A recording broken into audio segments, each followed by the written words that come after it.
Hello everyone, welcome back to Focus Only Study YouTube channel. We were doing fast track revision course series.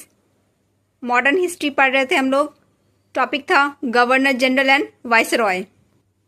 ये modern history का चौथा topic है जिसका पहला part हम लोगों ने कर लिया था, जिसमें हम लोगों ने कुछ गवर्नर जनरल के बारे में देखा, रिंग फेंस पॉलिसी और सब्सिडियरी अलायंस की कुछ जानकारी हासिल किए. आइए इस टॉपिक को आगे बढ़ाते हुए कुछ और क्वेश्चंस देखते हैं. आप सभी को नवरात्रि की हार्दिक शुभकामना है. ठीक है, हो सकता है वीडियो अपलोड करने में टाइमिंग का कुछ इशू रहे, क्योंकि मेरे यहाँ नवरात्रि की पूजा होती है पूरे 10 दिन, लेकिन पर डे एक वीडियो ज़रूर आएगा. तो चलिए शुरू करते हैं. पहला क्वेश्चन है, इन 1802 treaty of basin was signed between. Basin को अब मॉडर्न डे में वेसाई के नाम से भी जाना जाता है. ठीक है, इसीलिए अगर क्वेश्चन में ट्रीटी ऑफ वेसाई आए या ट्रीटी ऑफ बेसिन आए, दोनों का आंसर सेम ही होगा. तो इसका सही आंसर है इंग्लिश एंड बाजीराव टू. ठीक है, जैसा कि पिछले वीडियो में हम लोगों ने देखा था कि पेशवा बाजीराव टू से बीपीएससी ने पीवाईक्यू में क्वेश्चन पूछा था, इसीलिए उसी से रिलेटेड ये क्वेश्चन हम लोग देख रहे हैं. ठीक है, तो ये one of the expected question हो सकता है. तो 1802 में ये जो भसाई का संधि था वो अंग्रेज और पेशवा बाजीराव टू के बीच में साइन किया गया था.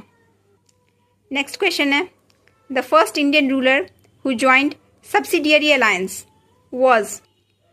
ठीक है, पहला भारतीय शासक जिसने कि सब्सिडियरी अलायंस को ज्वाइन किया वो कौन था? तो अवध का नवाब. नेक्स्ट क्वेश्चन है, the first Indian native ruler to accept the system of subsidiary alliance. अब लास्ट वीडियो में मैंने क्या कहा था कि गवर्नर जनरल और वाइसरॉय के टॉपिक में क्वेश्चन पे बहुत ज़्यादा ध्यान देना है. क्वेश्चन का कीवर्ड क्या है, राइट? अब अगर आप देखेंगे ये क्वेश्चन जो मैंने अभी बोर्ड पर पढ़ा और इससे पहले वाले क्वेश्चन दोनों लगभग सेम टू सेम है, लेकिन बस एक वर्ड को छोड़कर. इससे पहले वाले क्वेश्चन में क्या था? The first Indian ruler. और अभी वाले क्वेश्चन में क्या है? The first Indian native ruler. तो यहाँ पर नेटिव का मतलब क्या होता है? देसी, राइट? इसके पहले वाले में क्या है? पहला भारतीय शासक जिसने कि सब्सिडियरी अलायंस को ज्वाइन करा. ठीक है, तो इसका सही आंसर होगा अवध का नवाब. लेकिन अभी जो क्वेश्चन है, the first Indian native ruler, यानी पहला देसी भारतीय शासक जिसने कि सहायक संधि को एक्सेप्ट करा. ठीक है, स्वीकार करा. वो कौन थे? तो वो था हैदराबाद का निजाम. राइट, क्लियर हो गया ना? तो कीवर्ड्स पे ध्यान देना है, उसके अकॉर्डिंग ऑप्शंस पे सही टिक लगाना है. पता है ना, नेगेटिव मार्किंग है, इसीलिए डरना नहीं है, बस थोड़ा ध्यान से. क्लियर है? Next question, when did Nawab Saadat Ali of Awadh signed treaty of subsidiary alliance थे? अभी इसका सही आंसर होगा 1801. क्लियर हो गया?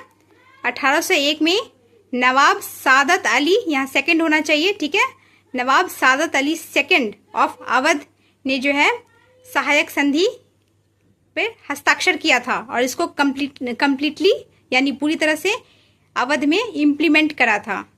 ठीक है, क्लियर हो? तो चलिए देखते हैं next question. Correct chronological order of states joining subsidiary alliance. ठीक है, उन राज्यों का सही क्रम बताइए जिसने कि सहायक संधि पर हस्ताक्षर किया.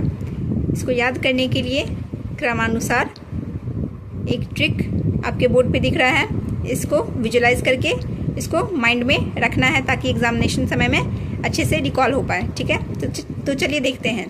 कोई इंसान है, कोई आदमी है, वो अपने फ्रेंड तनु को बुला रहा है. हाय मैं तनु, चलो अवध में. उसे कह रहा है कि चलो अवध में चलते हैं जहाँ पेश है भैंस सिंधिया वाला. मतलब अवध में कोई मेला लगा हुआ है, उसको विजुलाइज करो. ठीक है, और उस मेला में जो है क्या है, कोई एक बहुत ही अनोखा भैंस है सिंधिया वाला, चलो उसको देखने चलते हैं। ठीक है, तो कैसे याद रखेंगे इसको? हाय से याद रखेंगे हैदराबाद, माई से मैसूर, तन्नू से तंजौर, अवध से अवध, पेश से पेशवा, भैंस से भोंसले, सिंधिया से सिंधिया। क्लियर?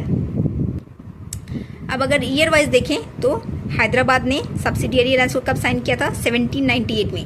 सबसे पहले यही था हैदराबाद। हमने पढ़ा भी है कि निज़ाम ऑफ हैदराबाद ने सबसे पहले जो है सब्सिडियरी अलायंस ज्वाइन किया था, अगर हम नेटिव इंडियन रूलर की बात करें तो। क्लियर?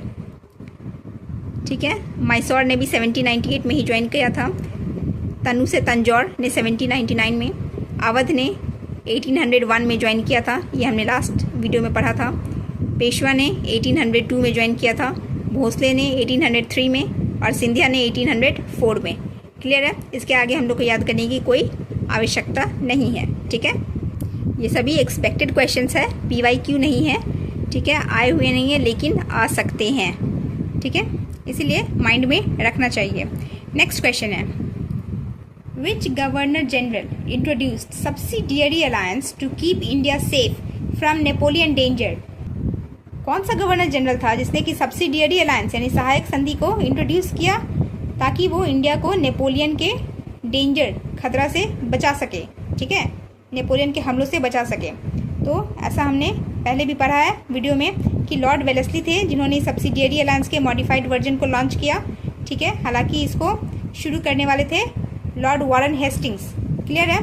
अब इस क्वेश्चन से ये भी हमें एक जानकारी एक्स्ट्रा मिलती है कि सब्सिडियरी अलायंस जो था वो एक हथियार के रूप में काम कर रहा था ब्रिटिशर्स के लिए, कि वो जो है नेपोलियन के डर से खुद को बचा सकते थे। नेपोलियन के हमलों से इंडिया को बचाने का एक तरह का हथियार था सहायक संधि। राइट? एक्चुअली बात ये था कि लॉर्ड वेलेस्ली जब इंडिया आए 1797 में, तब उस समय नेपोलियन पहले ही इजिप्ट और सीरिया को जीत चुका था और इंडिया पर हमला करने का सीरियसली सोच रहा था।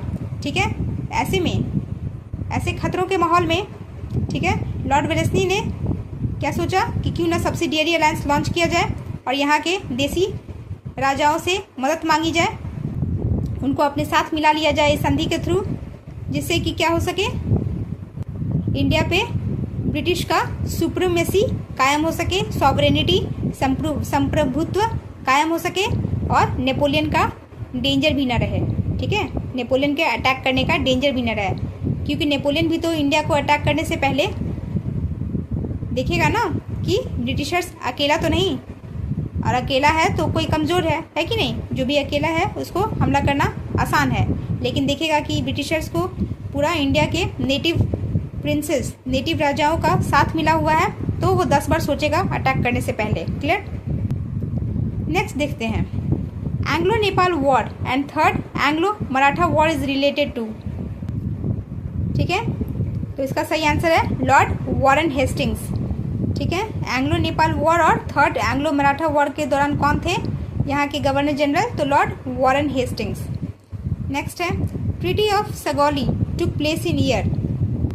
ये जो सगौली की संधि है वो किस साल हुई थी? तो ये हुआ था 1815 में और ये था end of Anglo Nepal war. ठीक है, जब एंग्लो नेपाल वॉर यानी ब्रिटिश और नेपाल के बीच में जो युद्ध था वो ख़त्म हुआ तो सगौली की संधि की गई। राइट? ठीक है, अब कुछ और पॉइंट्स सब्सिडियरी अलायंस के बारे में सुन लीजिए। देखो, जो भी राजाएं सब्सिडियरी अलायंस को ज्वाइन करते थे उन्हें कुछ ब्रिटिशर्स के नियम और शर्तों को मानना पड़ता था, कुछ टर्म्स और कंडीशंस को स्वीकार करना पड़ता था। जैसे कि पहला टर्म ये था, उस देसी राजा को अपने राज्य में ब्रिटिश आर्मी को रखना होता था और उस आर्मी का खर्चा खुद वहन करना पड़ता था। ठीक है, दूसरा, उस देसी राजा को एक ब्रिटिश रेजिडेंट, ठीक है, एक ब्रिटिश रिप्रेजेंटेटिव को रखना होता था अपने राज्य और दरबार में। तीसरा, सहायक संधि साइन करने वाले देसी राजाओं को यह शर्त मानना पड़ता था कि ब्रिटिशर से हाथ मिलाने के बाद वो किसी दूसरे यूरोपियन कंपनी या किसी एक्सटर्नल पावर को अपने राज्य में पनाह नहीं देंगे और ना ही उनसे कोई रिश्ता नाता रखेंगे। नेक्स्ट, अगर इस देसी राजा की लड़ाई किसी दूसरे राज्य के राजा से हो जाती थी तो ऐसे में जो ब्रिटिश कहेगा, जो ब्रिटिश का डिसीजन और निर्णय होगा, वही निर्णय उस राजा को मानना पड़ता था। वो राजा बाध्य था ब्रिटिश का निर्णय मानने के लिए। नेक्स्ट, जो देसी राजा ब्रिटिश आर्मी को मेंटेन करने के लिए और जो भी सालाना खर्च के लिए तय किया गया पैसा नहीं चुकाता था या देने से मना करता था, तब दंड के रूप में वो ब्रिटिशर्स जो थे वो उस राजा का कुछ हिस्सा, उस राज्य का, राजा के राज्य का कुछ हिस्सा दंड के रूप में छीन लेता था। अगर ये सभी नियम और शर्तें किसी राजा को मंजूर था और वो सहायक संधि पर फाइनली साइन कर दिया, तब ऐसे में इन रिटर्न ब्रिटिशर्स क्या देगा, तो इन रिटर्न जो है ब्रिटिशर्स सुरक्षा देगा अपने ब्रिटिश आर्मी के थ्रू, जो है उस राजा को किसी भी बाहरी खतरों से, बाहरी हमलों से उसे सुरक्षा देगा, ठीक है, प्रोटेक्शन प्रोवाइड करेगा। यही ब्रिटिशर्स फेवर करता था और बदले में इतने नियम शर्त कानून जो है वो इन देसी राजाओं को मानने पड़ते थे इस सहायक संधि साइन करने के बाद, ठीक है। और तो और इन सभी देसी राजाओं जिसने कि सब्सिडियरी अलायंस को ज्वाइन किया था, साइन किया था, ठीक है, इस ट्रीटी को, उसे ब्रिटिशर्स को ही सुप्रीमेसी, इंडिया में सबसे सुप्रीम कौन है तो ब्रिटिश, ठीक है, ये बात स्वीकार करना पड़ता था, मानना पड़ता था कि अंग्रेज जो है सबसे शक्तिशाली हैं और वो उनके अंदर ही हैं, उनसे ऊपर नहीं है, ठीक है। तो ये सब कुछ एक्स्ट्रा पॉइंट्स था, ये सब को बस माइंड में ध्यान रखना है, याद नहीं करना है, रटना नहीं है, ठीक है, बस समझना है ताकि आगे क्वेश्चंस बनाने में इजी हो सके। तो चलिए देखते हैं next question, which governor general created Indian civil service. तो इसका सही आंसर होगा लॉर्ड कॉर्नवालिस, ठीक है। अभी जितने भी स्टेट पीसीएस है, यूपीएससी है और इंडिया लेवल पे, इन सभी सर्विसेज को बनाने वाला, शुरुआत करने वाला कौन था, तो लॉर्ड कॉर्नवालिस। कॉर्नवालिस के आने से पहले भी सिविल सर्वेंट बनते थे लोग, लेकिन इसका एग्जामिनेशन इंडिया में नहीं होकर ब्रिटेन में होता था। क्लियर, ठीक है। तो आज के डेट में जो भी ये सिविल सर्विस एग्जामिनेशन हो रहा है, आप लोग जो तैयारी कर रहे हैं, इस सभी एग्जामिनेशंस की शुरुआत करने वाला कौन था, कौन सा governor general, Lord Cornwallis. Next question देखते हैं, which governor general established judicial, that is civil and criminal organisation in India, ठीक है, न्यायिक व्यवस्था को शुरुआत करने वाला कौन गवर्नर जनरल था, तो इसका भी सही आंसर क्या होगा, लॉर्ड कॉर्नवालिस। लॉर्ड कॉर्नवालिस ने एडमिनिस्ट्रेशन के क्षेत्र में बहुत ज़्यादा रिफॉर्म्स लेकर आया, बहुत ज़्यादा प्रशासनिक में बदलाव लेकर आया, ठीक है। इसीलिए उसने क्या किया, प्रशासनिक सेवाओं का शुरुआत किया और न्यायिक सेवा में भी सुधार किया, ठीक है। लॉर्ड कॉर्नवालिस ने अपना एक कोड निकाला जिसको कि कॉर्नवालिस कोड के नाम से जानते हैं। ये कॉर्नवालिस कोड जुडिशियल रिफॉर्म्स के बारे में बताता है, यानी न्यायिक सेवा में जो भी परिवर्तन किया गया वो सभी इस कॉर्नवालिस कोड में मेंशन किया हुआ है, ठीक है। आज जो हम लोग का भारत में आईपीसी चलता है, इंडियन पिनल कोड, उसका ओरिजिन कॉर्नवालिस कोड से ही है। अब तो आईपीसी में भी बहुत सारे परिवर्तन हुए हैं, आप लोगों ने पॉलिटी के करंट अफेयर्स में ये सब पढ़ा होगा। क्लियर है। तो सिविल सर्विस हो चाहे जुडिशियल सर्विस, इसमें परिवर्तन लाने वाला गवर्नर जनरल का नाम क्या है, Lord Cornwallis. Next question, which governor general introduced system of circuit courts and gave judicial powers to district collectors, ठीक है। कौन सा गवर्नर जनरल था जिसने कि सर्किट कोर्ट्स की शुरुआत की और डिस्ट्रिक्ट कलेक्टर को न्यायिक शक्ति प्रदान किया, ठीक है, न्याय करने की भी शक्ति दिया, ठीक है, उसको पावर्स प्रोवाइड किया, जुडिशियल पावर्स प्रोवाइड किया। तो ये भी थे लॉर्ड कॉर्नवालिस, ठीक है। लॉर्ड कॉर्नवालिस ने कुछ सर्किट कोर्ट्स के सिस्टम को शुरुआत किया। लॉर्ड कॉर्नवालिस के आने से पहले दो तरह के कोर्ट्स होते थे, दीवानी कोर्ट्स और फौजदारी कोर्ट्स। जहां दीवानी कोर्ट्स सिविल केसेस को डील करता था, वहीं फौजदारी कोर्ट्स क्रिमिनल केसेस को डील करता था, राइट। कोर्ट के प्रोसीडिंग्स को आसान बनाने के लिए इसने कुछ सीरीज ऑफ सर्किट कोर्ट्स की शुरुआत की, ठीक है। इसके ज़्यादा डिटेल में जाने की ज़रूरत नहीं है। हम लोग को अभी मेंस नहीं लिखना है बल्कि पीटी निकालना है, क्लियर। अब लॉर्ड कॉर्नवालिस से जुड़ा इन फैक्ट्स को याद करने के लिए एक छोटा सा ट्रिक मैंने बनाया है। जैसा कि आप सब बोर्ड पे देख रहे हैं, ये 2-3 लाइन का ट्रिक जो है आपको क्या करना है, माइंड में विजुलाइज करना है और उसके बाद कॉर्नवालिस के ये सारे फैक्ट्स आपको तुरंत चुटकियों में याद हो जाएंगे, क्लियर। ध्यान से सुनिए। मुन्ना भाई का मूवी आप सभी ने देखा है, उसमें मुन्ना भाई का जो दोस्त रहता है उसका क्या नाम है, सर्किट, राइट। तो एक सीन विजुलाइज कीजिए जिसमें कि मुन्ना भाई अपने दोस्त सर्किट से एक सवाल पूछ रहा है, बता सर्किट मुझे कौन वाला कोड चुनना चाहिए, ठीक है। मुन्ना भाई अभी किसी कंफ्यूजन में है तो वो सर्किट से एडवाइस मांग रहा है, ठीक है, कि बता सर्किट मुझे कौन वाला कोड चुनना चाहिए। आईसीएस लूँगा तो कलेक्टर बोले तो सिविल या जुडिशियल मजिस्ट्रेट मिलेगा, क्लियर। आईसीएस लूँगा तो कलेक्टर बोले तो सिविल या जुडिशियल मजिस्ट्रेट मिलेगा। कोर्ट जाऊँगा तो सिविल ड्रेस में दीवाना लगूंगा और क्रिमिनल ड्रेस में फौजी पकड़ लेगा, क्लियर, ठीक है। तो यहाँ से कैसे हम लोग अपना फैक्ट्स याद करेंगे, तो देखो सर्किट से याद हो जाएगा सर्किट कोड्स, कौन वाला कोड से याद हो जाएगा कॉर्नवालिस कोड, क्लियर। कॉर्नवालिस यानी कौन वाला, ठीक है, कोड, कॉर्नवालिस कोड, ठीक है। आईसीएस यानी इंडियन सिविल सर्विस की शुरुआत किसने किया, कॉर्नवालिस ने। कलेक्टर, ठीक है, इसके समय में कलेक्टर को बहुत ज़्यादा पावर दिया गया। किस किस तरह का पावर दिया गया, तो बोले तो एक सिविल पावर तो था ही कलेक्टर के पास, ठीक है, सिविल मजिस्ट्रेट तो वो कहलाता ही था, और तो और कॉर्नवालिस ने इसे जुडिशियल मजिस्ट्रेट का भी पावर दे दिया, ठीक है। मतलब वो रेवेन्यू कलेक्शन के साथ साथ अब क्या करेगा, जुडिशियल केसेस को भी सॉल्व करेगा, ठीक है। कोर्ट जाऊंगा तो, अब कोर्ट से रिलेटेड, ठीक है, जो भी जुडिशियल रिफॉर्म्स थे वो कॉर्नवालिस ने लाया।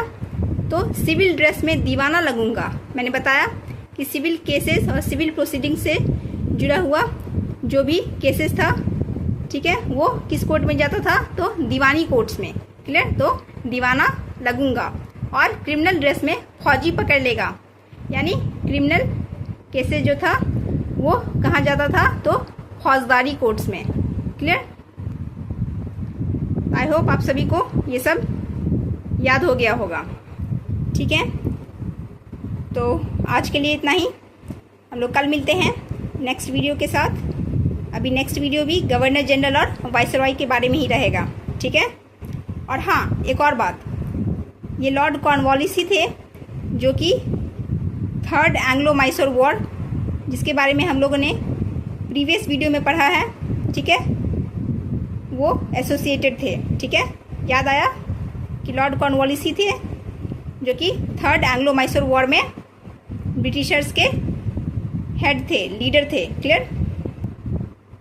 इनके नेतृत्व में ही ट्रीटी ऑफ श्रीरंगापत्तनम हुआ था, याद आया ना।